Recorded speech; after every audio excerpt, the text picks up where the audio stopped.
Yeah, okay, so I think we're live. Yeah, like I was doing the energy drinks for a while, but I found that it made me feel weird. Like I was doing like I was doing the Red Bulls, and then I started with the small cans, and then I was getting the, subsequently larger and larger cans. And then my wife was like, "There's a lot of sugar in that. Like you should at least get the sugar-free one." And then I didn't know. I just was doing a mix of that and coffee. It made me feel weird. Yeah. Well, what about some of the newer ones like the Celsius or some of the zero sugar ones? I think Prime has none. I think Alani has none. Some of the newer ones. Well, Prime's not really energy, right? Prime is more like rehydration, supposedly. No. Prime Energy. I do have the liquid IV stuff, which is good, but Prime Energy has 200 milligrams of caffeine in it. It's banned in my country. Just like it's a caffeine shot. Yeah, there's a ton of there's more caffeine in a Prime Energy can than there is in a Red Bull. Really? Yeah. I don't know. I think I should just try to get some sleep. Speaking of banned drinks, do you guys remember Four Loko? Did you guys ever had that? What is that? Four Loko. You never heard Four Loko? Beer. Okay, Four Loko was this drink that had come out when I was in college, and it was like, actually no, it was after college, but basically it was an energy drink and then beer at the same time, and just got hella fucked up. These crazy king cans that they gave them in. Yeah. Bro, I still remember going, like, I used to hang out with my ex-girlfriend, and like all her sorority sisters came by, and for some reason, like, we just binged on Four Loko, because it's like fruity drinks too, right? It wasn't anything like major, right? So I drank the shit out of it, and I remember that night. It was like one of the worst nights of my life because I was just throwing up everywhere. God, that was rough.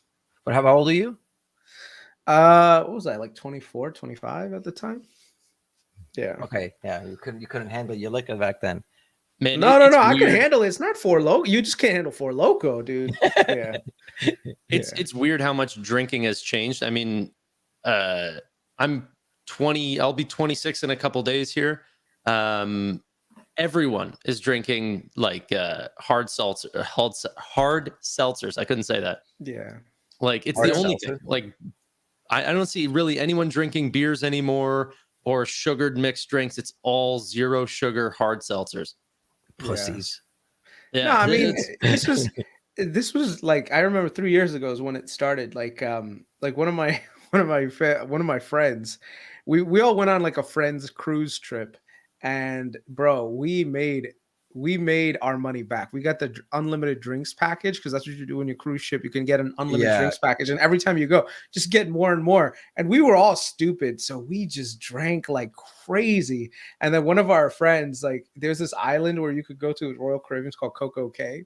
We all day we just did nothing but binge drink, and she was so wasted to the point where we didn't even know if the cruise would like let her back on. Like, she was just, and it's funny if you get kicked off your own cruise for being too hammered, that's a lot of drinking, dude. It's not like they're giving you the best stuff. It's all like well drinks, you know. They're just, well, no, it was mostly seltzer drinks. Like the two main ones that we have in the US, I don't know if you know, Tanner, but one of them is called White Claw, and the other one is called Truly. So White Claw's the new one. Yeah, that's the new one that I've seen out a lot. They're like I was at a party not too long ago. It's all over, and I haven't heard anyone in America say that you guys are drinking this. But Vizzy, do you guys drink that? Vizzy? Vizzy is everywhere here, everywhere. Like you can't go to a bar without like all the like it's all Vizzy, no White Claw. Like See, this is the kind of stuff. This is the kind of stuff that does real DD, man. You know. Yeah. Like, I remember when my wife told me about Celsius, I feel like an idiot for not putting money in it, because Celsius ran up like crazy and it's still there. CLH. I would love to know your opinion on that, because that's it. Yeah, I mean, all over the place. Flavors. Zero sugar, hard seltzers, and everyone what are they putting in it? Because you have to have something in it to make it taste sweet. So I think what are they poisoning you with? Saccharin? They're like, oh, it's just tons of saccharin. I'm not sure. What do they put in the sweet lows? Take a look. Well, if you look at the growth rate on Celsius, this is one I knew when he said Celsius, you were like, music to my ears. Are you in that company? No, I'm not, man. I Oh, wish well, I was. I can't get over the valuation, but at the at same this time, point, you can't yeah. beat this kind of growth, dude. Look at Yeah. this. That Yeah. is nuts. Like 500% net income growth. Like doubling your revenue quarter. I mean, a year over year, and then repeating that again, dude. That's on another level. So It maybe can, I'll but the do thing is, another it analysis. can't run. It can't run up forever. I mean, I think we talked Well, about this. Like, That's not true. That's they not come in true. waves. Because like It's not Snapple was true. the shit, then vitamin water. They just go through cycles. That's not true, man. Look at Monster. Monster like Well, is one of the best investments. Like right now, Monster is worth about $50 billion. In relation, Celsius is only worth, I think, like four. Let me just I see. think it's 12 now. But do they have 12 billion. any big Yeah. sponsorships? Because Monster has a sponsorship with like UFC, so you see them on the rings. They're at that level now. Celsius's bump is all Pepsi distribution now. Is that That's what why it they're is? skyrocketing right now. They got this massive distribution deal with Pepsi, and so now they're Yeah. getting cold placements in convenience stores and everything. They Mm-hmm. weren't getting good shelving before. You were kind of ordering case by case on Amazon, Mm-hmm. and that really wasn't like a lot of people learning these products is actually in a convenience store in a rush. Like, so I honestly, see them now too. I start seeing them all the time. I've been looking more into Celsius. They're hitting growth rates. Not only are they continuing to stay up, they're according to like third party data, like Nielsen sales is showing like their growth right now is expanding to like over 150%. When Red Bull's showing like 3% growth, Monster's showing like 8% growth. I Yeah. think there really is like a lifestyle, uh, change where Jeez. people actually don't want to take in a bunch of sugar and they still want sort of that caffeine hit. And so I think that the market's going to continue to grow, and I think that Celsius is going to grow within it. It's pretty interesting. Yeah. Yeah. Is that are It's you guys buying? Are you guys buying that? Like, what are you guys buying right now? Well, I, I, first of all, where do you feel we are in terms of the market? Do you think we are closer to the bottom? Do you think we still have more to fall? Like, how are you guys positioning yourselves the last week or so? I feel like we didn't really talk much last week. okay, so me personally, honestly, Chris is much better at this than I am. I don't like to try to play the market too much. I like to buy and hold because I've made decisions in the past where I thought the market was going to do one thing Mhm. and I did another, and I've trimmed positions like Nvidia and Tesla that are probably the best performers in my portfolio. So now I honestly don't touch it. I buy things that are undervalued and don't really worry too much about what the you know But overall even not market is selling, doing. are you buying right now? Are you Yeah, buying? I've bought some PayPal recently. I've bought some Nubank. I bought a little bit of SoFi a little bit ago. It's been a lot of fintechs because mainly I'm just researching it like crazy, and I'm looking into getting into new stuff like Celsius, for example. But I Interesting. don't know yet. interesting. I haven't bought it. What about you, Chris? So before we talk about what I'm gonna take a look at in terms of investing, let me just show you guys what exactly I'm seeing in the market. So I broke down a Yeah, lot well, of the yeah. This is deflation. the topic of the podcast. Yeah, so this is the thing that I put on my Patreon like this weekend. So I did some extensive research on some of the data points that we're seeing. So you can see here from September CPI, I really had some time to deep dive and digest the information. And so I think the narrative here is that we've got this bump in inflation again, and that means that we're probably headed higher for longer, Mhm. which is the narrative that's being put out there. And I think a lot of people are expecting this giant recession to come, and it's going to drag everything down and blah blah blah. But I'm going to dispel some things real quick for us and show you where we actually do have some opportunities ahead of us. But Just real quick on that chart, right? So you see where yeah, it's highlighted on September 2007, that like highlighted part of the graph. Does that mean yeah. the price is that chart is tracking the rate of change, or is it tracking the actual prices? Are So you does it talking mean about gray? Are you Yeah, talking about the gray? the gray is recession. I'm pretty sure. Yeah, that's the right? gray But is what I'm saying is recession. the Yeah. level that we're at now is between point 0 and point 5 and 5, right? That level there. That's the That's rate, CPI. That's right? the CPI year over year CPI. Right, but it doesn't mean that the prices were the same there as the last time it was at that level. No, no, Prices, no, no, right? no, Okay. no. It's not based on price. It's just based on it's based on CPI readings that the Fed has. Okay. year over year. So usually you don't really want to be in a scenario we've got in negative growth, because what that does is that puts you into deflation territory. Deflation is not good for the economy, because that means, well, technically for the consumer, it feels good in the short term because you're like, oh my God, the prices of things are coming down. But the issue that you run into is that also means that your economies are stagnating, which means that demand destruction is there. So people Yeah, that are and you'll producing, hold you can hold on to your money longer because you know that things will be cheaper next year, and so then you end up making no purchases, which furthers the problem. Japan saw Yeah. this like like yeah, hard. For 10 years. yeah. Like Yeah, for 10 years, their market much was like longer, I'm pretty sideways. It sure. was Yeah. horrible. Yeah, Now, one of the main problems that we had throughout, the 2010s was, you see here in 2014, 15, how inflation got to a point where it was actually borderline deflation, but it was really flat. This is not good either. The Fed is typically looking for like a line going right here. So they typically 2%, want right? 2% to 2.5. 2.5 is okay. It's doable. But you definitely don't want to go above like 3 and 4 for a prolonged period of time. The biggest thing is not letting inflation get ahead of itself for too long. You can survive 4% inflation year over year, a couple of months here, maybe 6 months there, but you don't want it to become like a permanent thing where it's the expectations are fully built in to like a 4 or 5% price hike every year, because then employees are going to ask for 4%, 5% raises every Raises. year for like a fixed amount of time. And then you have like the stickiness of inflation starting to just become yeah, a normal part of the equation. So right now we're not where we need to be. We still have some room to go. And Hmm. this reacceleration in inflation over the last 3 months on a headline basis is what's scaring a lot of people. So a lot of people are expecting, hey, with headlines, headline inflation starting to climb a little bit, that means that the Fed is not done yet. We still have a lot of room to go in terms of like rate cuts. So I'm going to dispel that right now. So if you look at one of the reasons why we had this massive spike in CPI was actually primarily due to energy. So you can see here, all throughout the last 6 months, energy prices had actually come down significantly year over year.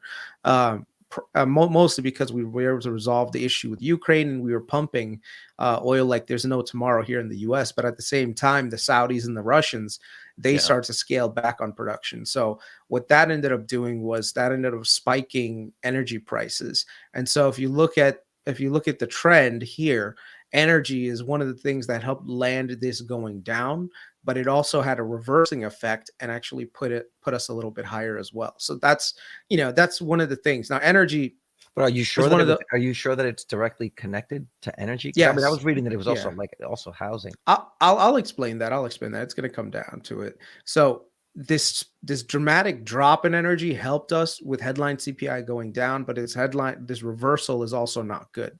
The key though, when you really look into the metrics, is you know, we've got a lot of sticky, like this is called the sticky price for CPI. This is a very important thing because what it does is it strips out food, energy, and shelter.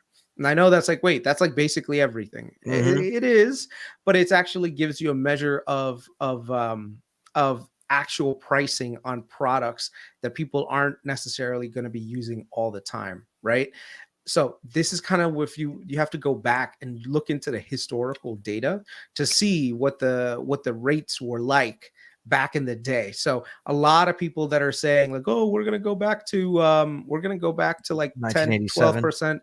It's not going to happen. The reason why is because sticky inflation is still trending down right now. Once you strip out food, energy, and shelter. And you can see here, back then in the 1970s, when we did have real inflation, this sticky number was much, much higher than what it was. And then again in the 80s, it was much, much higher. So that actually stripped out food, energy, and shelter. This is real sticky inflation that mm, comes around, not yeah, not what we're seeing, right? Now, the reason why you call it sticky inflation is because this is like the inbuilt, like psychological thing that happens in your brain, and so all the products are going to cost more. So right here is the next component we need to take a look at, which is shelter. Unlike the other components, shelter has not come down in price by a lot. Okay, so you look at this rise in shelter last year, it really got up to like almost like a 9% CPI reading, and it has been coming down, and the trend is still coming down, and it's moving down. The problem is that it's not moving down fast enough. And does that factor in home prices and rent, or just the yeah, prices of homes? It's you both. you kind of just nailed it in the head right there. So let me explain how the Fed does their calculation on shelter. And I think this is one of the major problems that we have in how the Fed is actually Calculating calculating this this stuff. data. So the way that they do it is by right here. CPI, usually what they do is they take something called owner's equivalent rent into the calculation. And so CPI also measures what's called the owner's equivalent rent, asking homeowners what the price of their home would get on the rental market, a way of assessing housing inflation. It's often criticized because it's so stupid. Like if you bought a house and it's like a 600, maybe $800,000 house now, and your mortgage is, like, I don't know, $6,000. You're like, yeah, my rent should be like $5,000, even though I'm not paying 5,000. I'm only paying X money. So it's how do you feel about what the rent should be on your home rather than actual data. Well, Sure. what about if it's the opposite? I mean, I have friends of mine that have that come over my place to hang out, and they have a bunch of rental properties, and they've seen what I've done with the place, and they're like, dude, if I was you, I would move out of here and just rent this place out. Like the room that I'm in right now, they're like, you could get $2,000 for that, probably get 6,000 for the house. My rent's only 3,700. So how would that factor in? That would suddenly make it feel like what, housing is cheap? I don't know. The thing is, though, there's actually real data out there, so I don't know why they really need to go into the fields for it, but whatever. So if you look at So inaccurate. this is the Fed's data. So according to the Fed, there was a bump up on shelter, and so It looks you're like a absolutely penny right, stock Carlos. chart, doesn't Yeah. it? So this is a monthly, by the way, monthly CPI. So the monthly CPI in September really just hit a move up. The key, though, to look at this is that if you look at real-time data that's actually coming from like the sources like Core Logic and everything else that actually track data, you can see that a lot of them are actually coming down, and they're coming down pretty fast, right? And there hasn't been that much of a breaking in terms of where we're headed in terms of shelter costs. So if you look here, so these are the different tiers that you have. You have like your high tiers, which is like your really expensive homes, middle tier, blah blah blah. All of them right now are trending on the downward direction, and they're closer to the 3% and 2% that the Fed is really looking for. This chart is something that I had to really like take a good look at. But you see right here how there's a lagging indicators usually on when prices usually come down and when inflation starts to, I mean, when it's actually recorded. So if you look here, the lowest low in during COVID was here at this price right here. So that's when prices of rentals actually came down. So this is the rent of like primary residences had significantly dropped off. But the thing is, that when was you June, July. That was okay. That was when housing prices started to skyrocket.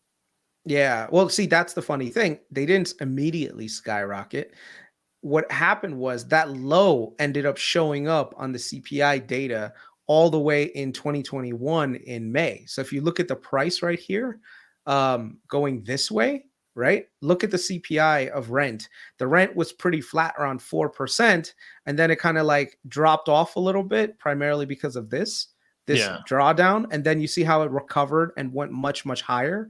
It's like a So 200-week moving average. right. And then you Yeah. look over here, when you look here at the spike, right? What happened was the peak of that spike in 2000 at the end of 2021, and then the deceleration down, all of that stuff is not going to show up for at least 6 months. So right now, this giant drawdown that we're seeing in September, we're probably going to see that impact CPI in March, May, April, June. May. Yeah, so that's Right. when CPI likely will drop off a cliff. In which case, then it'll give the Fed every reason they need to do the cuts that they need. So you can see here, year over year change in national rent prices have gone down significantly, and to some degree, they've even gone into like deflation mode. And so you would think like, oh, maybe this is just a fluke, maybe the data is not that accurate. But then when you look at the number of vacancies that are in the market, like for housing, it actually correlates. So right now, historically, the amount of vacancies has been roughly between 6 and 7%, which you can see in July, which was the last time that we saw that drawdown in rent. It was close to 6.8%. Right now, the vacancy rate is about 6.4, and that's not going down as fast. That's like Right. literally going. So yes, with a higher vacancy rate, landlords are going to lose pricing power. And if you look at like in the US, the submarkets right here, these are the 100 largest cities. You're going to see negative year over year rent growth. So about 71% of those cities have seen actually rent declines. Rent go So if you down. look, yeah, so if you look here, 71% of the largest US have negative year over year rent growth. So these are the ones that typically have actually started to go down. By the way, guys, don't come after me and be like, oh, that's wrong, my rent went up. Look, whatever your individual Yeah. situation is completely different than what the market is saying on Yeah. the data The terms. So national average, yeah. yeah. And so and by the way, inflation, and this is the thing that I eventually will have to explain a little bit. There's a difference between inflation, disinflation, and deflation. Deflation is what's happening. The prices are actually going down, but that doesn't mean that last year's rent, which went up by, let's say, 12%, means, oh my god, like I was paying like 3,000 2 years ago and now I'm paying 4,000. So how do you mean my rent hasn't gone down 25%? Yeah. I don't think it ever goes down 25%. That's just not how it works. But what you are seeing is that there are starting to be signs of negative rent growth, which is a good sign, because if you're looking at it from a CPI lens, this is deflationary. So shelter is actually deflating pretty strongly depending on which region you're in. And so right here, we can see that correlation. So in 2021, rent prices started to really jump up towards like the middle end right here. And that has not been as shallow of a rise in 2022. And if you look at 2023, the amount of homes that were able to get higher rent prices by a lot is barely there. So you can see here how that went from cherry red to kind of mild red to barely any red. And what we're also seeing is that we're seeing a lot more blues happen. So you're seeing a lot more monthly changes on the the downside of things. So yeah, so those are the major data points I just wanted to bring up. And then based on that, we can kind of correlate a little bit to what is going to happen in the next 6 months. I think we're going to start to see cuts. Once the numbers start getting reflected in CPI, it's going to be like, oh, we're actually close to target. With shelter being such a large component, the Fed is going to be able to lower rates. And there's one scenario that I'm not 100% sure what's going to happen to. And this is the theory that I've had for a while, which is when they start lowering interest rates, is there going to be a free for all of people putting homes on the market for sale? Will that end up causing a lot more inventory to come on, which means that the higher inventory will push prices down? Because there's a lot of people that want to buy homes and they want to sell homes so they could buy a new home, or move, whatever. And the last couple of years, they haven't really done it, because it's like, why would I trade in my 3% mortgage for a 8% mortgage right now? It's a huge higher price that they would have to pay. But there's going to be different cohorts where people will be willing to give up their low mortgage rates to get into a new home. So it doesn't have to be a perfect world where it's like, oh, it's completely back to what it was, because I don't think we'll ever get to a point where 3% and below mortgage rates are ever going to be a thing again. I wouldn't say Yeah. that, because all it'll take is just one black swan event and there we go, which is not necessarily a good thing. They happen. Yeah. But I'll tell you what, if it did happen, I think we'd all know how to play at this time. Like I would. You say that it happens constantly. I feel like no one Seriously, you just gotta have cash on hand. Like I didn't have nearly as much cash on hand in March, right? I had to actually sell positions and get out of them. Now I would know, okay, no way. You just start deploying little by little, and once you get the signal that they're going to start printing money, dump all the money in because the next day the market's is gonna pop. I'm curious what your guys' cash positions are right now, considering the environment that we're at. I'm no cash, baby. I'm invested. I'm fully invested. I'm throwing in, but I've actually been building a massive cash position. Like I've been telling the guys, I've been working like an animal lately. I'm doing 6 days. I'm doing 72 hours a week, 6 days. I've been doing this now. I think it's like a 17 or 18 week thing. Picked up something in December. I'm just finance like junkies, animal finance junkies, all that page, all the David B, all those super chats. There you go. No, I've been building a massive cash position, but I haven't deployed all of it. Just haven't deployed much of it, to be honest. So I'm probably maybe 10% cash or 15% cash right now. Gotcha. I'm honestly waiting for this is where I was writing with John, real John's Sarge or whatever. I'm waiting for a drop in crypto. I'm still waiting for that big capitulation moment. That hasn't happened. But other than that, I bought some PayPal too. Been doing SoFi. Probably gonna pick up some Robinhood this week. Like I just feel like these are all pretty no-brainer plays now. We've been talking about these companies for like over a year, 2 years. You have good enough data to know what they do in this crazy environment, and you have a good idea of where they're going, at least over the next couple of quarters in earnings. And I don't think any of these companies are not going to be around in 5 years. So just buy and hold, like you said. Just buy and hold. It's all good to buy right now. I think there's a really big options play, and I'm taking it right now. So I'm not going to discuss it too openly. Because I don't want to compete with just in general, or yeah. And there's a lot of highly levered companies that have been sold the hell off, even though the cash flows are really strong.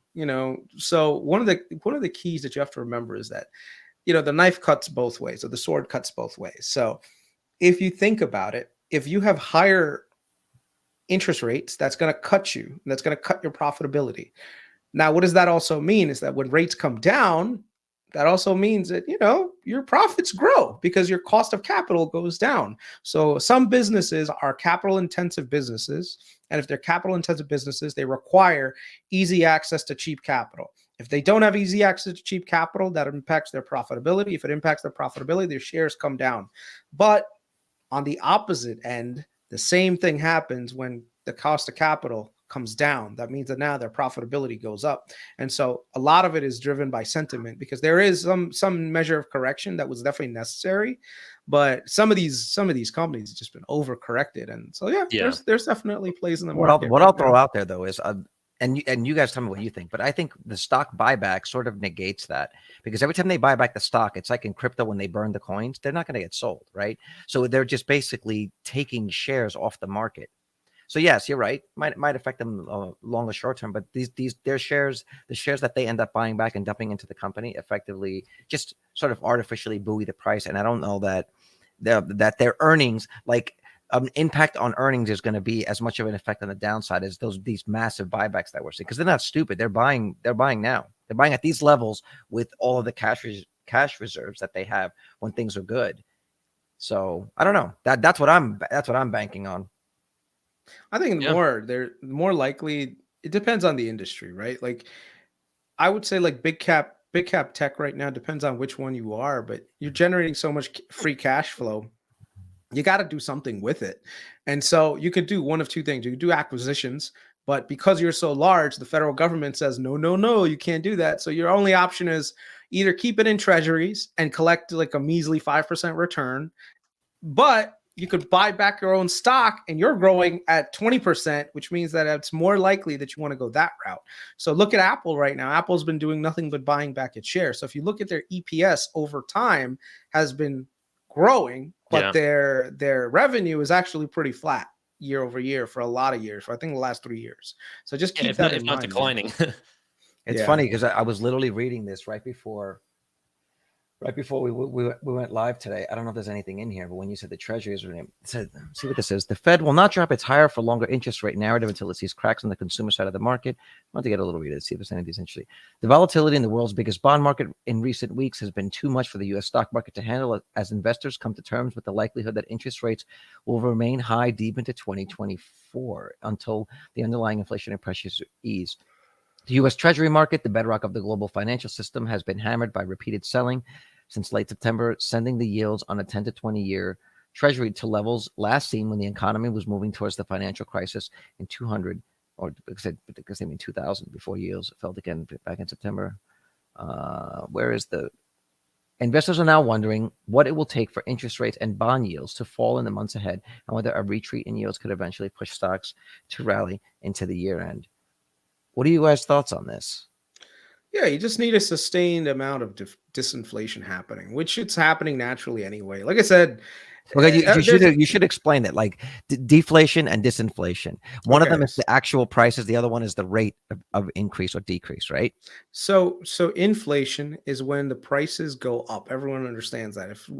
If a dozen eggs cost $1 and then the next year it costs $2, that means that you had 100% inflation. If year 3 comes around and the price goes up by another dollar, that's disinflation. Even though it sounds stupid, it's like, wait a second, last year they went up by $1 and this year they went up by $1. That means that that's inflation too. No, that means it's disinflation. The reason Right. why is because De-accelerating. if it only went up by $1 and the year before that it went up by $1, if you think about it, $1 to $2 is 100%, $2 to $3, right? 33, On it was 33. it, it's 30%. 50%. Oh, 50%. right, 50%, yeah. Right. Yeah, So we're that's learning. We're learning. yes. Right, but it's the Yeah. idea that disinflation has to do with the rate of inflation, not the actual change. Where Right. inflation and deflation Right. has to do with the actual change compared to the mean or the whatever the Right. base price is.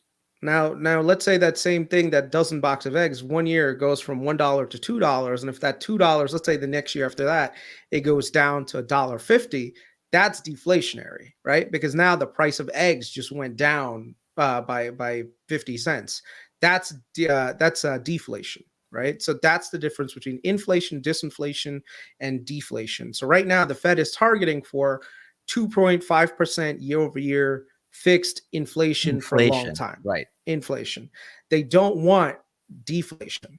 Now the Yeah. problem is the way that you get back to 2.5% year over year inflation is that you need some disinflation happening, right? Believe it or not, even in some sectors, deflation happening is not bad. Like if, let's say, shelter deflates, that's good. More people can afford housing. Congratulations. That's kind of like the goal that you want, more affordability on housing for people. But it's not good if it drops so far off that now there's inbuilt expectations of deflation, and then you end up having all sorts of like problems in the economy, and then you get a real recession. So then it means that economic activity starts to drop off, and This is sort of that's not good. this same argument is what's being made with Tesla's price cuts. If they come with too many price cuts too fast, although it might boost sales in the short term, people then go, "Oh, I'm just going to wait another 6 months because the price is probably going to come down even more." And they keep expecting them, and then you get that lull, right? You'll get 1 or 2 quarters when no one's buying. Then what do? Now you have to start raising prices to make up for the volumes, and it becomes kind of a mess. People do it with technology and phones already. You know, they go, "Oh, I'll wait till the next season. Like it'll be the same price and the technology will be better." Right. Yeah, that's true. Yeah. That's true. You know, Yeah, I was actually on the market looking to pick up a used car, and I keep saying, you know what? Like if I just wait 6 months for the same price, I'm probably going to get a year newer because just the way inventory goes. So I'm not immune to that myself. Yeah. I think that's the key that we're looking at right now. So if we get this disinflation that we need, we could have a much softer landing. Talk And the about data, deflation. Bitcoin's about to deflate in 26 weeks. there's one aspect to a coming recession that's actually worth taking a look at, and that's that, if you look at 2001 and 2006, well, 2007, the great financial crisis, both of those were credit events, right? Credit events typically have much bigger drawdowns, like about 25-30% market drawdowns, and then what ends up happening is you have those really long-tailed recovery. So if you look at a lot of stocks post great financial crisis or stocks that were down during the tech bubble, they took almost like some of them almost like 7-8 years to recover back to what Yeah. their highs were, right? Whereas this time, this is more of an inflationary recession, which means that earnings typically only go down by 10 to 15% because there's kind of like a push forward with higher pricing and then also at the same time higher earnings. So earnings usually don't drop off 30-40% like what happened during the great financial crisis. Instead, we're probably going to see maybe a 10% correction in earnings, which for some reason I feel like we already went through a recession. Like I don't think that we're going to get a recession. It was just But spread out. I mhm. felt like, again, we've never seen the participation that we've seen in retail. We also had a bunch of stimulus money, so I think that sort of masked it, right? Because there's more people involved, retail, that is buying these dips. I mean, you're seeing a lot of these companies now switching 50% retail owned, right? Isn't like SoFi or Robinhood? We know Tesla, Palantir. Like, it's good to see. Yeah, Like it's the big boys aren't moving everything anymore.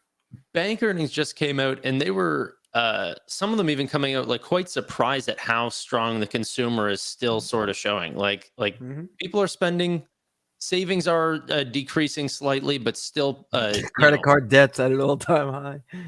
yeah. I don't know if you actually look at it on a per dollar basis or in absolute terms, it is at its all time high. If you look at it like including inflation, and you know, it is going up, but so are people's amount of money that they're also making. I mean, it's definitely not good, but I don't know how, whenever people just take this straight upward line of credit card debt and say, look how bad it's getting. It's like, that's not a fair, you can't just look at that one slide and say, this is how bad the consumer's having it right now. But Check this out. What are you excited for? This was another thing. What are you excited for? We got some big ones this week. yeah, So Bank of Bank of America America, tomorrow, I Goldman Sachs. really want to see. This one's gonna be super interesting. They're really consumer heavy, and so I want to see what they're doing. Mainly for SoFi, obviously, that's my bread and butter for the channel. compare it to. So hopefully, it's going to show us some really cool insights. But yeah, Netflix and Tesla, we're probably definitely going to talk about that. Also, we're going to talk about Morgan Stanley, but Netflix and Tesla on Tuesday, that's going to be a one. Taiwan Semiconductor, that's another one. Amex, I'm not really. Anyone in particular? This is a pretty important. Well, this day, this is going to be brutal. This is going to tell us a lot. That's going to be brutal. And then I think, we got Meta, Google, and Microsoft, Google. Snapchat, Teladoc, Visa, all those will be fun. That last week of the month, man. Maybe that's what the run up is. Maybe we're going to see a massive tanking in November. The expectations are you think it's all built in? The expectations are so low for a lot of Meta companies right now. online, So when they show that, hey, listen, they're not nearly as impacted by all this bullshit, they'll run up. They'll run up. We'll have a nice Santa Claus rally, in my opinion. I don't know what you guys think, but I'm feeling it. But every time we expected it, this doesn't fucking happen. But that's another reason why I'm doing more like a general DCA. I think part of what I've done personally is maybe just instead of spreading the money out, I've been just buying heavier but less frequently. And there is something nice about being able to just spend $1,000 here, $1,000 there, and then maybe spend a little more one day. It's just I kind of like it too. To also, I mean, we are finance junkies. I just like pushing the buy button. Someone said, what's TFC going to look like? Actually, TFC is going to have an okay quarter. I don't think it's going to be that good, mostly because when are they reporting?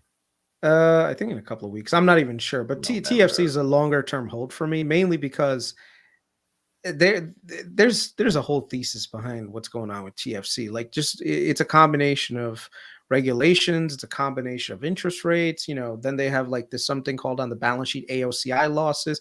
Anyone that deals with like banking, you have to understand how the banking system actually works. So most of the banking system right now, the Fed broke it.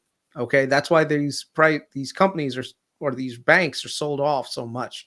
And now they're saying, oh, we're going to do some regulatory changes that make the business a little bit harder in terms of profitability. But if for they the were big banks.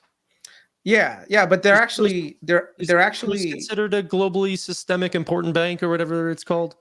No, but it's on the cusp of it. So basically there's too big to fail and then there's too important to fail. So I think they get too important to fail. It's right. That's because where they get incentivized. undecided Bad yet, by the way, behavior. to Nathan. Say what? So The comment you brought up, if I'm getting the Pixel 8, I've got the Pixel 6. I was really excited about the Pixel 8 because they're going to throw in the watch for free, but I haven't pulled the trigger yet. Damn. Because I'm just thinking maybe I'll just wait till the 9 and then get the Tensor 4 Literally chip. what we were just talking about. You're like, for Literally. the same price. Yeah. Sorry, go ahead.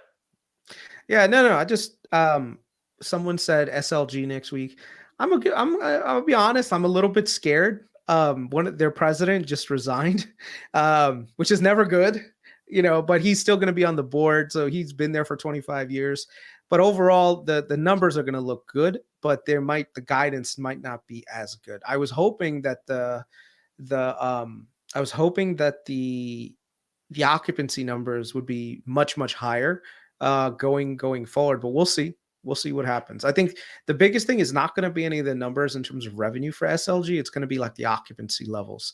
If occupancy levels are starting to get back to where they were prior to COVID, then yeah, you're going to see SLG skyrocket. But if it's not, then we're probably just going to be like pretty flat. There's more of this work from home. I mean, return to the office. Yeah. No, I think it's happening, man. It's really starting to happen. Yeah, by next year, supposedly there's going to be about 90% of all companies are going to be back to pre-COVID levels, like according to some of the data. That I don't know. At least that's not what I'm seeing out here. I'm not going anywhere. I've made my digital presence is huge now. I haven't seen clients personally in a really long time. I'm all work from home. Like I live with my girlfriend. I don't even see her now. I only Zoom with her or get on StreamYard. Soon I'm looking at her through my VR goggles. So Tanner, why even buy a house where you bought it? Why not live somewhere in like a really remote part of the country where the houses are super cheap? You want to hear the answer? It's called family. It's called friends and family. I live down the road from my father. My brothers are close by. My girlfriend's family's close by. I look pretty far away, but and to be fair, my girlfriend goes into the office in Toronto, so she's got to be pretty close to the city. Gotcha. So yeah, understood. Yeah, but honestly, I know that like potentially even I've been thinking about you a lot, Chris, because Chris is honestly a great guy. He sent me a lot of messages, just I think just concern for me is like, hey man, I know you might want a house. Don't pull the trigger right now. and I think to some extent, you could be right on the market thing, but I think there's so many other factors that are in play. And I got a really great deal. Interest rates, I got a slam dunk deal. I got a bunch of things in my favor that even if there is a pullback, I have such a large margin of safety that I'm really not even worried about it. And it's not all about money either. It's not about money, by the way. Yeah, you're absolutely right. It's much bigger now, and like I don't know, it's a large and much needed upgrade. But when you said you had you said you're not worried about a pullback, you mean in the price of the home? Yeah. Like I'm not planning on selling for years and years and years. So we're at least here for 5. I'm gonna see how we feel if once we get kids and stuff, and I don't know. Go from there. So, but yeah, you're 26. You're already planning that. You're doing it right. 26 years old, start having kids. That's probably the one thing that I would have done sooner. I think everybody. That's not what I was saying. I was saying like within the next 5 years, I'm going to look at kids. Within the 5 years, you what? Within 5 years, we're going to look at having kids. Start popping them out, bro. What are you waiting on? Just start popping them out. Bro, she's sending me pictures of dogs. That's where we're at right now. Where I'm looking and I'm like freaking out. I'm like, I don't want a dog right now. Carlos, she's a girlfriend. She's not a wife yet. He hasn't put the ring on it. Oh, you got to put the ring on it, dude. You got to, yeah. He's like, I got to wait for. I mean, we share property together. I mean, we're practically. I'll never understand this about you white people, bro. Dude, I'm sorry, white people. Y'all will share all this stuff before, like, I know white people. I know they're afraid of commitment. Like, I can't buy her a ring, but we'll get a mortgage. Yeah. No. Worse than that. They don't even share like political opinions with each other because they're like, nah, that's too personal. I'm like, wait, of course we share political. No, but I find people so someone's saying you're gonna get kids before you get married. It's like what does a marriage bring me in my relationship that I don't get already? You know what I mean? Like property brings me something new. A ring does not bring me something new. So I'm not in a rush. You know, I got to buy the dip. Yeah, but Bro, but what does she want? What? What does she want? Does she want a Bitcoin or does she want a ring? I'm pretty sure she'd want the ring, but Get her a Bitcoin. my door's open right now. She's probably just in the kitchen, just listening up. have you gone? Have you spoken to her friend about a ring just in case? Because that's how you find out what kind of ring they want. Because I had no idea. Go ahead. Sorry. Yeah, I know all that stuff, sizes, shapes, all sorts of stuff. We're good. But okay, honestly, I'm in. I know that sounds I'm bad. I'm dip buying, honey. I'm sorry, I'm dip buying. What? Yeah. You're saying sorry, honey. I'm dip buying. Don't talk to me. I am, and she is too. Yeah. So she's all right. There you go. I wanted to ask people. I couldn't figure out how to do a poll here. I was trying to do a poll to see people that are renters in the chat. Has your rent gone up or down since last year? Just to get Matt actually said that Matt was leaving. Matt, they paid him. They were like, "Yo, they'll give him a discount to stay." Yeah, 10% off. You know, I see that a lot happening in New York City where they won't lower your rent. What they'll do is instead they'll give you like 2 months off. They'll be like, "Oh, you don't have to pay rent for 2 months." And so that's the incentive. So basically, if they were to rent lower, it might piss people off saying, "Oh my God, I got in like, you know, at a lower rent than you did, even though you only moved in 6 months ago." So they're like, "Oh, listen, we'll give you 2 months of free rent in order to be in this lease." So yeah. I was curious, by the way, because me and Carlos have been going back and forth. Yeah, why don't we take the last 15 minutes and discuss? Well, we might not even need 15. Who knows? But Chris, actually, if you could show it off for me for a real quick second. Meta just released their Quest 3. Yeah, here it is. Right here. Boom. I heard the straps are a little uncomfortable. People said that, you have the upgrade. Yeah, so this is the what's good is that this thing helps you like really tighten it nicely in the back, and then also at the same time there's an extended battery in there which gives you almost like 4 hours of playtime if you really need it. And then it takes the balance off the because if you just put it on, these are the straps that it comes with, and they're not that good. Like I heard they're like really uncomfortable.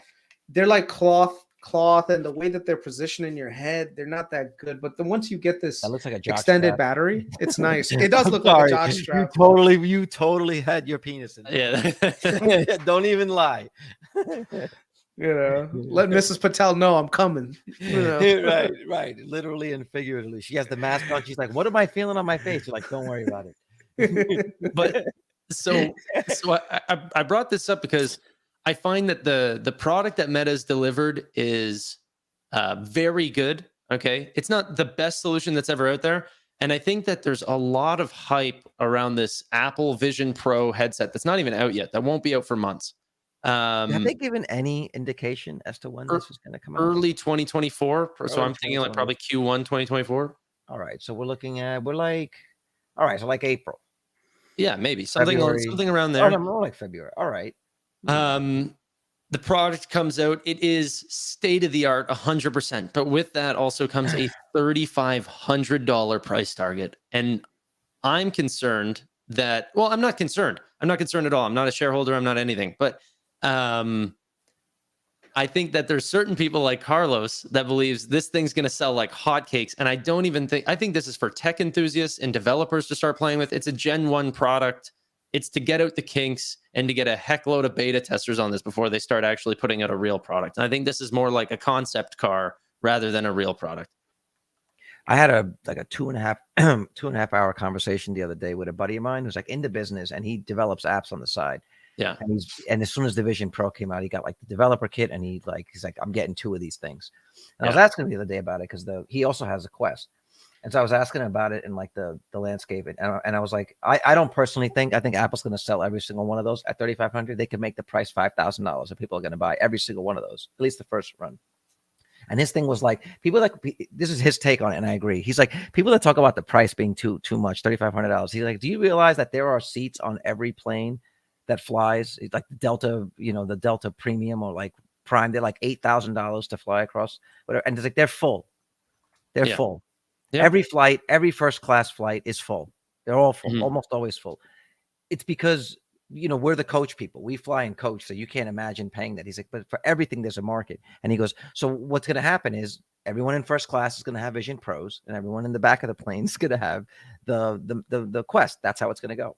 So there are plenty of people to buy these things, and he's also just excited about what he's going to be able to do because Apple's making money on the products, right? So like Apple making money on the product. Yes, this is their balls to the wall version. This is where they're throwing everything that they could possibly squeeze into it.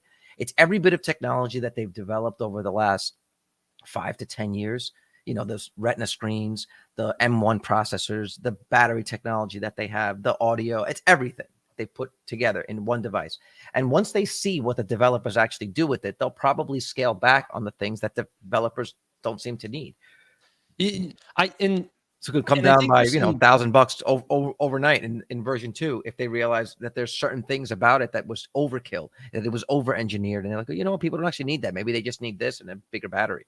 And yeah, they were literally doing this with the Apple HomePod or whatever. They released that original version. It was a massive flop. No one bought it, so then they lowered the price, which is not a Apple thing. They don't often lower their prices on their products, and then they just fully discontinued it after people were not buying it. Yeah. They then released the Apple Mini Pod. The Mini Pod, right? And everyone bought it. like because that you one could actually pair sold. two of them because you could buy two of them and use them as a left and a right speaker. But you could do that with the HomePods too, and just everyone was like too expensive. It was like too expensive for what it was worth. It was like, it's also just audio. Like, I mean, how many people are really that into audio? It's like you got to hit them with something that's a little bit more I don't know, just has a little bit more of a wow factor. But the technology that they were developing in that, you could see how that was an important step. And they would, like, basically anytime Apple wants to develop a technology, they have a product. So all of the R&D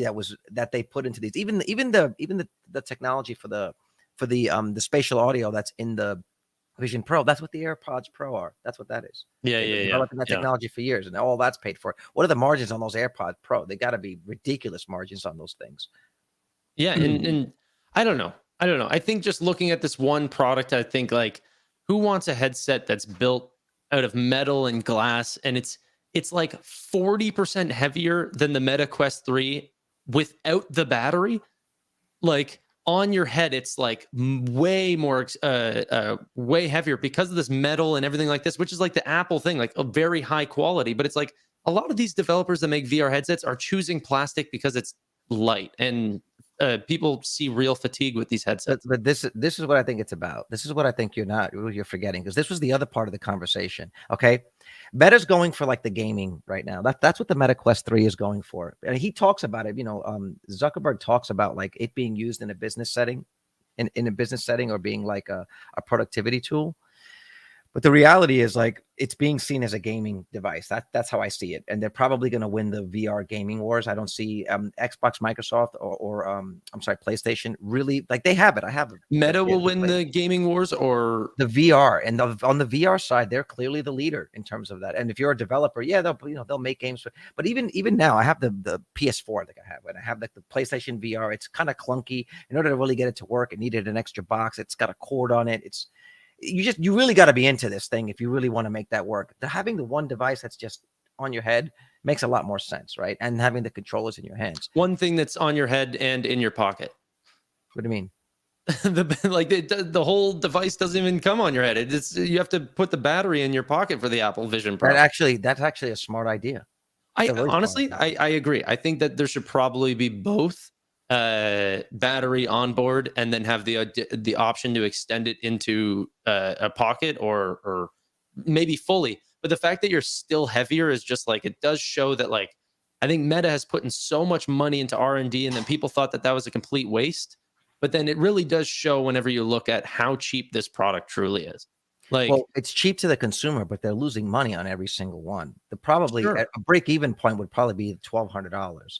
But they're selling them at a loss because they're going for, they're trying to sell as many units as possible. But who are they capturing? But I think Apple not doing that strategy is also showing you that this is not the product that they're even trying to sell yet. Okay, there's a couple things to unpack there. Apple, I mean, Apple has shown that they have the pricing power. People will pay that premium for. You have to understand this thing. They've never put out a product that's this much higher than the competitor that they're facing. I understand if they put out the same headset as Meta and put an Apple logo on it, and people would buy it for 800. But but they're 7 completely times more. They don't do that. Yeah, but they're completely different things. What Apple already, like in terms of the gaming, Apple is not trying to compete with Meta as a gaming device. They're not going. No, I agree. But Because there are things like you have to understand this idea of the front facing screen that shows people that is a clue as to how Apple sees people using these devices. And when you start seeing these things around, like even now I see videos. You're gonna wear it at your kid's birthday party? Oh, I don't know. I mean, because that's how Apple showed it off, was them recording their kid's birthday party and blowing out the candles while you're sitting there with a brick on your face. The iPhone. One of the reasons I want the iPhone 15 is that it can record those videos that will play back in the headset. So the device, using the device for playback is fine. I could still use my phone to record those 3D spatial videos that I can then view it later in the headset. I don't necessarily need to have it. What about the Meta Ray-Bans that you can do that with? What? Like just the ability to record something, it's on your face. It looks like I don't know. Right I don't. I think that makes people feel uncomfortable. I think that's one of the things that I saw with people with Google Glass is that they felt uncomfortable feeling like now you're talking to someone. It's like this hidden camera videos, right? Where you've got someone that's like recording you the whole time. I think that makes people feel uncomfortable. Whereas like, yes, the Vision Pro can record you, but that's not the primary focus of the device. You have this thing on these glasses on your head to record live streaming. Look, it's cool and it's a gimmick, and they will sell some of them. But again, I think people are underestimating, and even we had this conversation. I think you're really underestimating, first of all, what this thing's going to be capable of, and the pricing power that Apple can command for a product, especially since they are marketing it as something completely separate. Like, as I was like, because this is, again, I'm talking about my buddy, and he's like, you got to understand, like, Apple already is like the largest, by revenue, they make the most money gaming than anyone in the world. The App Store, the arcade, the Apple Arcade is just genius. And he's like, so what if they're going to, and one thing he told me about that he said he hates about the Meta Quest is like when you try to play a game or try to connect with someone in the metaverse, it's incredibly difficult. He's like, I've tried several times to like connect with a buddy and play a game, and every time we keep getting booted out, or we're in the same game but we're in different versions of the game and we can't seem to get together. He goes, one of the things that Apple does really well is that connection, that community. He's like, so the game center, which is already built, is like this lobby that just works, so it's very easy to jump in and out of games. He's like, and the fact that they'll be able to port things from iPhone into this thing. He's like, there's already this incredibly robust network of developers and users that are used to this thing. Your Apple Arcade or your Apple ID will just be your passport into this world. And he's like, I really think people are underestimating how incredible this experience is gonna feel. That's something that Apple does very well. And if you just look, I bought the original Apple Watch. I bought the original Apple Watch. The Apple Watch is Zero. Yeah. And back then it was really just a controller for the iPhone. Nothing was done on the phone, on the actual watch. It was basically just like a remote screen. And little by little, the technology got better and better to the point where it could do processing on device. Now the tech is so good that the screen can stay on all day. I agree. I think this is where we're going with it. I think that Apple will be a massive player in this space. I 100% think that they are here to stay. I think that them even showing off a lot of this technology and showing off like what they can do with the benchmark technology that they have today is showing that VR is here to stay. Like, this will be a massive economy. I think that it's going to boost a whole bunch of things like e-commerce sales and digital payments and cloud storage. It's going to change things like sporting events and how you watch sporting events. They're going to be pricing tiers. I think, you'll see them doing partnerships with like Ticketmaster or like Vivid Seats, where they'll offer front row seats at Olympics, at the Super Bowl, right? At basketball games. You'll have a Game Pass passport that'll give you like basically front rows. ESPN will have a thing where you could have like, imagine having that screen where you could pop in and out of like basically any game anywhere in the world. There's just certain things that we're not. You don't think that will be accessible to Meta? Like, they're already doing there's developers on their thing called Big Screen, where they're kind of trying to bring this virtual reality living room in, where you can pop up a bunch of screens. Hold on, TJ, I sent you a link on WhatsApp. Check your WhatsApp. Sorry, no, it's all good. Yeah. No, but I was just gonna say, like even when you were talking about community, I just think like even whenever sometimes there is communities being built, if for example all the coach level people have meta and all the kids during Christmas time, which that's one thing to Meta's credit, they know when to release a product. This is right before the holiday season. It's going to boom like crazy. The kid that gets an Apple Vision Pro to end up joining or be a part of this VR experience when every other kid cannot afford it and they have the Meta Quest 3s, there's no community there. It's like picking Xbox when your entire school plays PlayStation or vice versa. But Like online, but when you're online, you can play against people cross-platform. if there I can is play. I can interoperability, play but The real, people. Apple has not been known for that I at can play all. people all right. on All right, PC. versions. I'm gonna pause both of you guys. Okay, I think what you guys are doing is great. You're looking at a new product category. My thing is, where's the alpha? Is it in Meta? Is it in Apple? I will say it's in neither when it comes to VR. There are other technologies that are going to be supporting this VR infrastructure that we should be looking at. This is the same thing. A lot of people ask me, how did you find SMCI? How did you find X? How do you find Y? We all look at this thing and we look at the top and think, oh, yeah, that's where all the alpha is. The question that you should both be asking is, regardless if Meta or Apple take off when it comes to VR, who is going to be the beneficiary? Who is right now the undetected hero in this scenario? Because that is where we will become super wealthy. Right? It's not in investing in things that are already existing. It's investing in things that are hidden beneath the surface that other people haven't uncovered yet. And I'll tell you, in my theory, it's neither Apple, it's nor is it Meta. It's actually going to be around 5G. 5G is the thing that really is going to be able to enable the true free wireless experience that we're both looking for. And it did that for like so many things. The low latency of 5G is going to be a big deal. So if you're thinking that people are going to be walking around with things on their head, those things are going to need to be connected to the internet. Now, how are they going to do it? Are they going to go directly using the phone's hotspot? I don't think so. I think most of them are going to end up coming with 5G sometime in the future. So we'll see. But We'll see.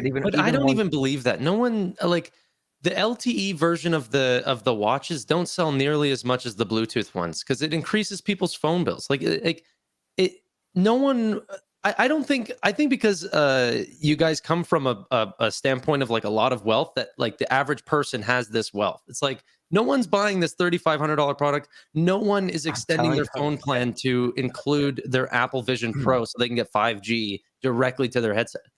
But the other thing consider, and they did talk And about not no this. one, but I mean not the average person. Sorry. Okay, I think you're going to be surprised when you see how many of these things you're going to just start to see out and about in the world. I really do think so. I'm telling you, it's like again. My friend calls it like the delta price, the delta, the theory of delta.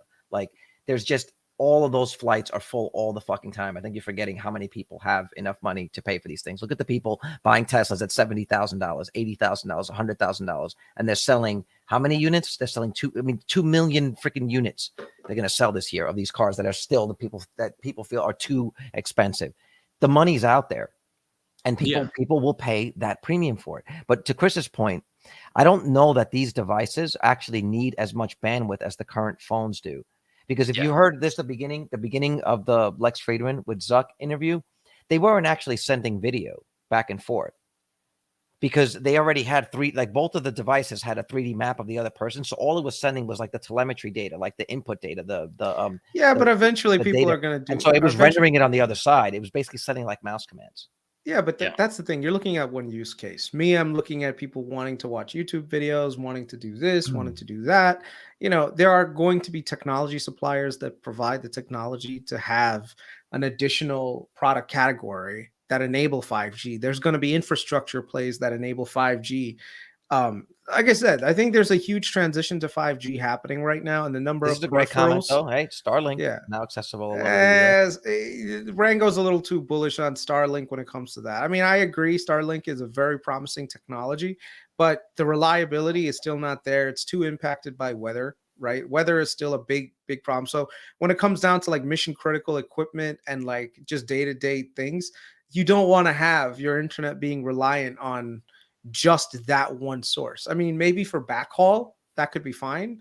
But for if you have the option to go completely wired like cable or Fios, you're going to go that route. If you need absolute like 100% uptime, then you have like 5G home wireless, which is 5G fixed, which I believe there's a lot of potential in that most people are now recognizing.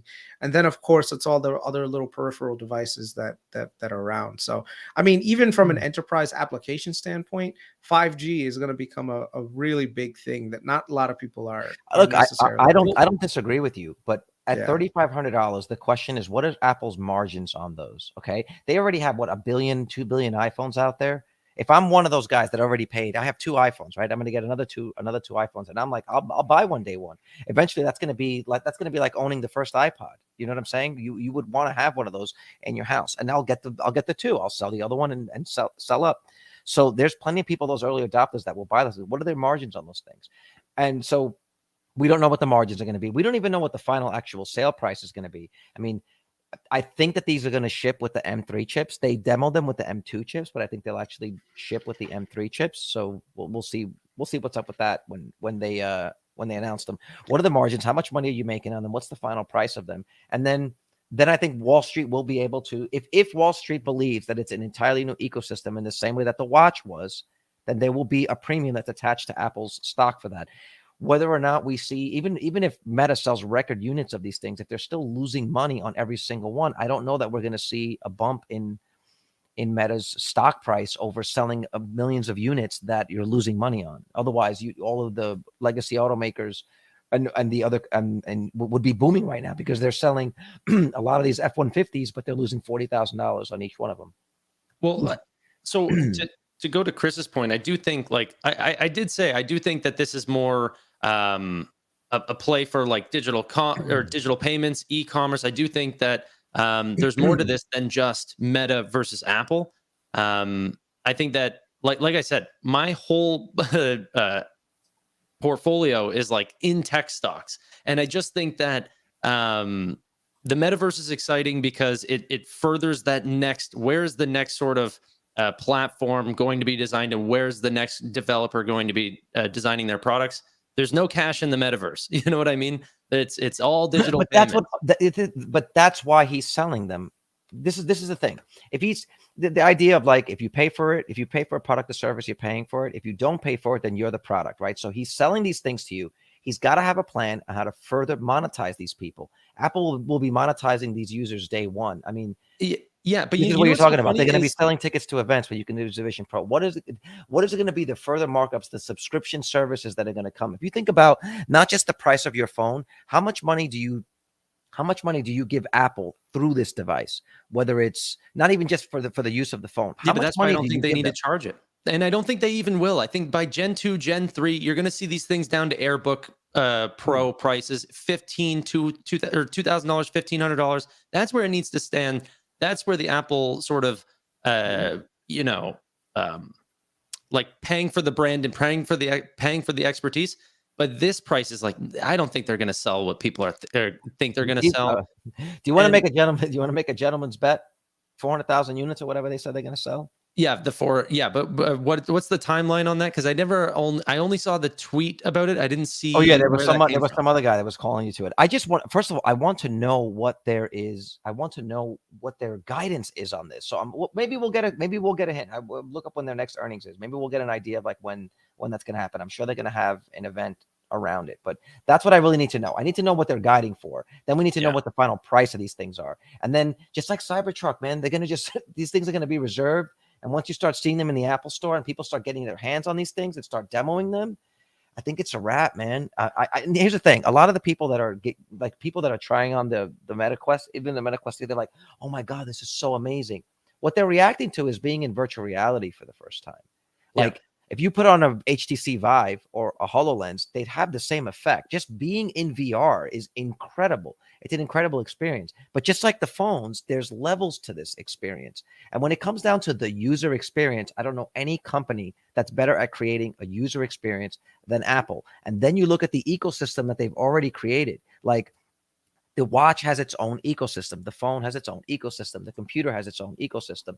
This is going to be no different. This is going to be an entirely new, different ecosystem that I think Apple is going to leverage its deep relationships with all these partners that they have on the music and the movie side. You know, like even on their own, right? Like I think that there's a play here, even for Apple TV, for like their own TV shows. Like, how do you know that they're not recording all of their shows right now in this full 3D Vision Pro, that they're going to release versions of their shows?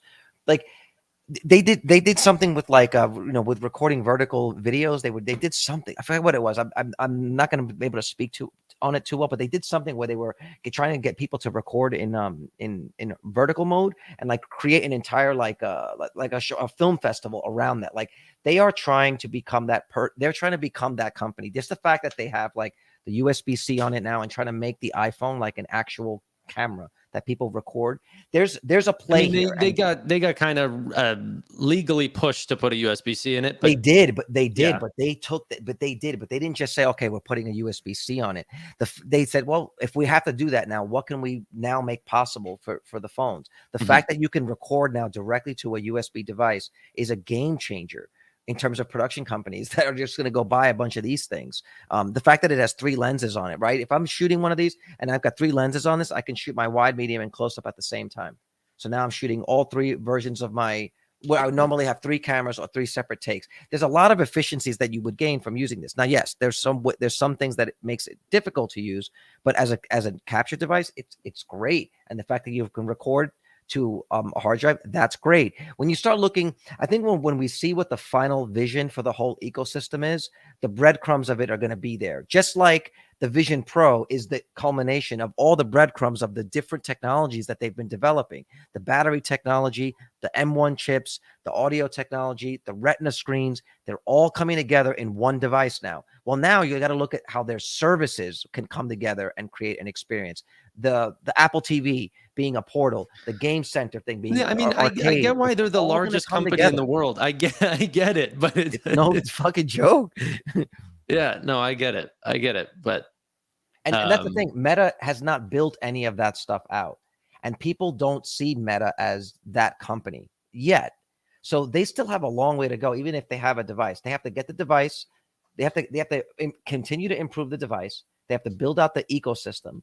They have to become profitable making these devices, right, and getting them in people's hands. And they have to develop those relationships with people to make it this, I've got to have this product. Because right now, to me, it's a gaming device. As much as they talk about productivity, it is a gaming device. And that's a niche. And that's honestly why I personally haven't bought it. I'm looking for a productivity device. But even then, there's no way I'm touching $3,500 to do everything I can do on my laptop or tablet. You know what I mean? They're really, aside from this one use case of people sitting courtside, no one is walking around with this thing in their living room, cutting cucumbers and then switching over into VR. I just don't see it yet. It's way too big and bulky. It needs to be glasses before that happens. So I don't think that all this combination of all their technology, I think it's a little bit of a demo. It's an entrance into a new ecosystem for them. Yes, but now, I mean, everybody that has an iPhone that did TJ join? Did TJ join? Can you check your thing? I don't know if you're on full screen. There you go. Is he in? You coming in, TJ? I think it's loading. Let's see. All I'm saying is that everybody that has, what's up, TJ? Yeah. I'm gonna make my point and then we can switch. Everyone that has an iPhone that I know now has just Apple mute yourself, TJ. Mute yourself. I can mute him. Everybody that I know that has an iPhone now also has an Apple Watch, and they also have an AirPod. And if they have a girlfriend or a wife or a boyfriend or whatever, they have those. They've been able to upsell and get everybody to just continue to buy all the new products. They also have a laptop. So if you bought a laptop, you bought an iPhone. If you bought an iPhone, you end up buying a laptop. I think this is going to be the same thing. And I think the reason that this thing has a front-facing camera, a front-facing screen that shows your eyes to people, is an indication that Apple does expect you to be wearing these things in a group, in a room full of people that don't have that device on. No, I get that. So that's what separates it from a gaming device. Because right now, like I've said this, when I see people that are in VR, like I've been to my friend's house and we would have like VR parties where people would be playing and we can see what they're playing on screen. But the way you interact with the person that's wearing the headset, it feels like they're swinging for a piñata, like they're blindfolded, like they're not a part of the room. So I think that's a key component that we're missing. We have to see how this plays out, but I don't think that they're doing that just for the novelty of it. There's a real reason that's there. And it's like that like the Beats headphones. You know what I mean? It's going to be this device that you want to be seen wearing. That's my take on it. But we still need some more information to know how accurate this is. Yeah. What happened to TJ? Why did he leave? Something I said? No, he might just got disconnected. What was he? Was he coming out to? Was he coming out to like ask a question, say hello, or what? Because we're close now. We can actually end this now. What are your thoughts on this, Chris? I'll tell you. Show my screen. This is what I want to see. From the MetaQuest. I want to see who the suppliers are. I want to do the same thing for the Apple version. I want to see who the manufacturers are, because if VR becomes a big thing, it's these companies right here that are going to do exceptionally well. Yeah. So I don't really give a shit who wins, whether it be Apple or Facebook or whatever. I care more about who actually has the technology behind the stock. I mean, behind the company that has the exponential growth in the stock. So, some of these companies we all hear about, like SK Hynix does the RAM, Texas Instruments is popular. Broadcom, by the way, Broadcom, it's like my fucking like dream company, but I just can't be with her, man. I just can't do it.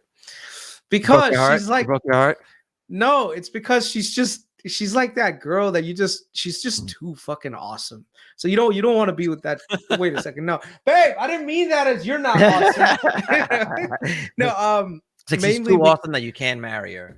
Basically, because the valuation's always just too high. Like, and I can't force myself to do it. It's just like, yeah, that's one of the things. But look at this: Qualcomm. So that's always nice to see a lot of components. They're probably supplying both. I mean, they're probably. But that's the point that you want to. That's the point that you want to be picking the one that supplies both. You don't have to pick the winner. Pick the one that supplies both the winner.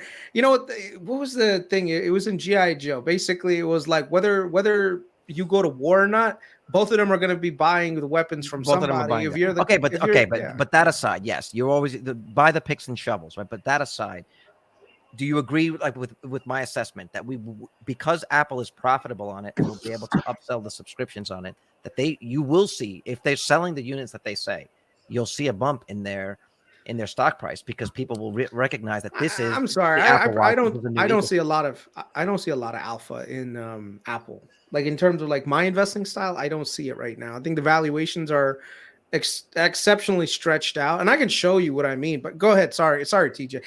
Mute yourself if you're not. Can you guys hear me? Yeah. Did you just come on to say hi, or did you have a question or a thought on this thing? Can you drop this comment? It's really bugging me that you kept it up this whole time. What's going on, guys? I tuned in late today. I was doing family stuff. Everybody good? How dare you? Doing well, man. Doing well. Yeah, we're good. I mean, we're just about wrapping up. 257 people here. Thanks so much. Awesome. Good to hear, man. I just had a question, guys. I have this Fab 5 that we've been building, which is essentially SoFi, Riot, Enphase, Palantir, and Tesla. That's the Fab 5. Used to be the Super 7, but I cut out Marathon and Neo. So now I'm trying to replace those companies. And my top two contenders right now are just stealing from the Magnificent Seven. Right. But I just want to narrow it down. Google or Amazon, all things being equal, which one is worthy of a $500,000 investment? Because essentially, when I'm going to add a company into the portfolio, I got to be willing to go at least $500,000 at these levels. If not, I'm not going to fuck with it. All right. So two things. That just depends on which theory that you believe in. So let's start off with Google real quick. This is Google's forward earnings. Okay. This right here it's called implied index, like where it can go in terms of multiples. So right now, based on the current multiples, this is the different prices that Google could possibly go down to. So you can see that Google usually trades roughly between, like a 20x and 25x earnings, right here on a forward basis. So right here is where Google is. So it's pretty fairly priced on a forward basis. So, you know, there are times where you'll see like higher valuations, like from 2016 through 2019, you'll see this higher valuation. But because Google has not been the greatest in terms of operational efficiency, their earnings actually fell pretty significantly post COVID, but they've been recovering that. And so now with AI, their EPS is likely to grow much faster. So as long as they can speed up their EPS going forward, which I think they're going to be able to do very easily via their cloud, which is now actually profitable. And then at the same time, they've done headcount reduction and a $70 billion buyback. They'll have no issues getting to this bar right here, the 25 bar. So I'd say Google is definitely good. But then you look at Amazon in terms of forward.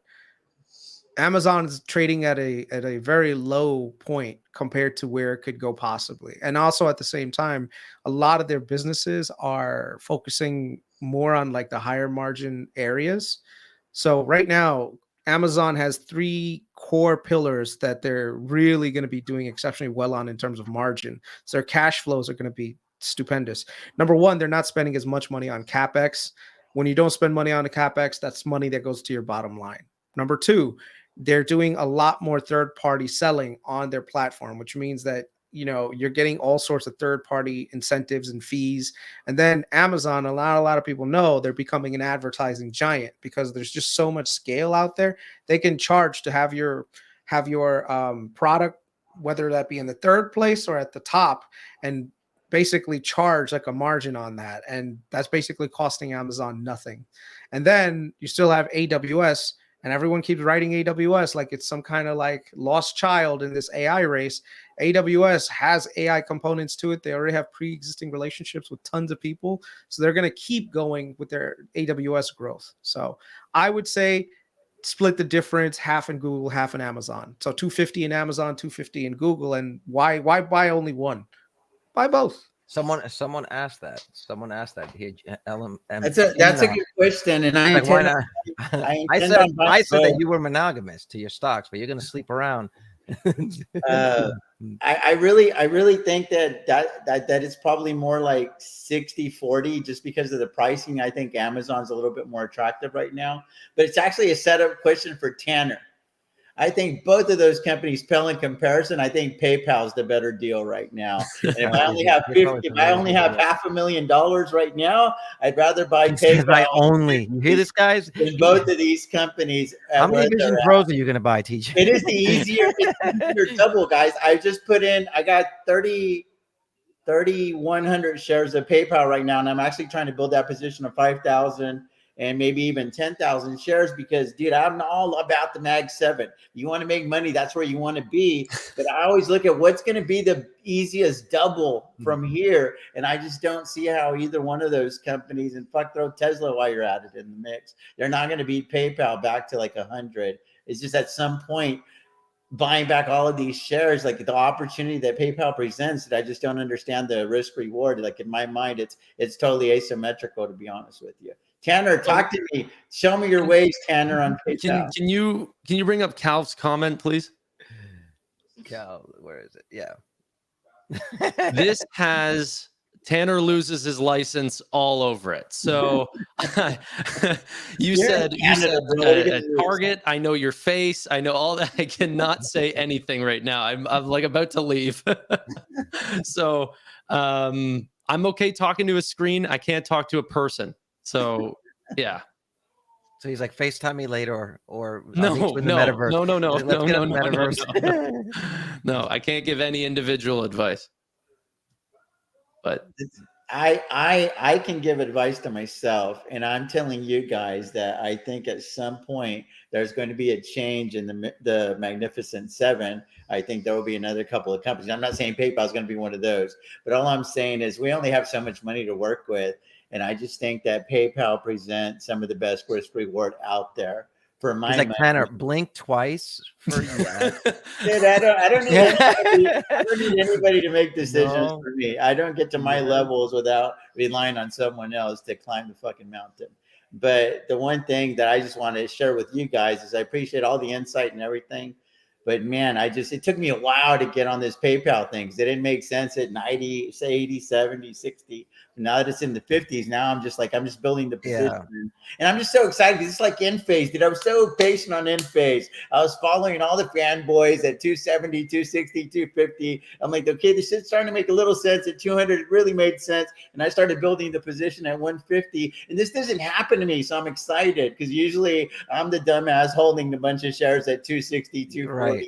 Trying to manufacture the win. And I've been practicing a little bit of patience here lately and just letting these stocks come to my wheelhouse, dude. And now I've got 3,500 shares of end phase at about 135 average. And it's just real hard for me to lose money in that position, selling covered calls the way that I do and selling cash secured puts. And now I'm building this PayPal position in the low to mid 50s.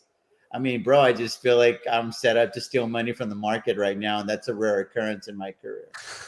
So they want to get terrified. So you have a Patreon? You have something to plug where people can pay you to do this? No. You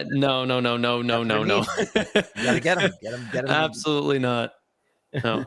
TJ, in completely separate news, man, I love you. You're doing awesome, and I appreciate all the enthusiasm and expertise that you bring to YouTube and this whole, I guess, stock community that has been created here. So, but yeah, I don't have literally any comment, and I apologize. It's all good, dude. I appreciate all your videos though, because it does save me a shitload of time on looking this crap up. Thanks, man. Thank you. Well, if you guys have nothing else, we actually are over. We did an hour and a half now. I think it's time to call this one quits. Thank you for 250 people for sticking around. Any final words? Vegas, just final words. Like, I'm going to see you guys in Vegas, with the exception of Tanner. Tanner's not Vegas, right? You're not. No, I'm not coming. What? No. What are you supposed to be? No. I've been saying for the longest time I was not. I thought about it for like the first 2 days, and then I was like, you know what? Now I've got this new house. I want to save up. I'll buy the dip. That sucks. I totally thought you were going to be there. Damn it. Oh, sorry, man. Sorry. Well, whatever. We're gonna have a good time. Yeah. Well, I'm looking forward to it, man. Get with my wife Kristen on the WhatsApp, guys, because she's the one doing all the restaurant stuff. I'm not that guy. I just show up to eat. So you gotta send her number. There's like a big chat, a huge chat. I'll join you guys in VR. All right. Thanks so much, Chris. Any final words? You're muted. No, I think we're good. I think next week will be interesting with earnings starting to come out. So just keep an eye on earnings, and we'll discuss this daily. So make sure you guys like and subscribe to the channel. That's right. If you like all this bullshitting for an hour and a half on a Sunday, hit subscribe. We don't have 80 likes. Hit like, hit subscribe. Tell a friend, have them join us, and follow all these guys. Follow TJ. Tweet, retweet, double tweet. I don't know. Just help us get bigger. Help us out. Yeah. I love the show, guys. Seriously. Yeah. Thanks for popping on. You filled in. We had 2 people gone today. I'm glad we had we lost VITALY and AMIT today. Build the panel. So thanks. All right. Later, guys. Later. Bye. Take care, guys. Appreciate you.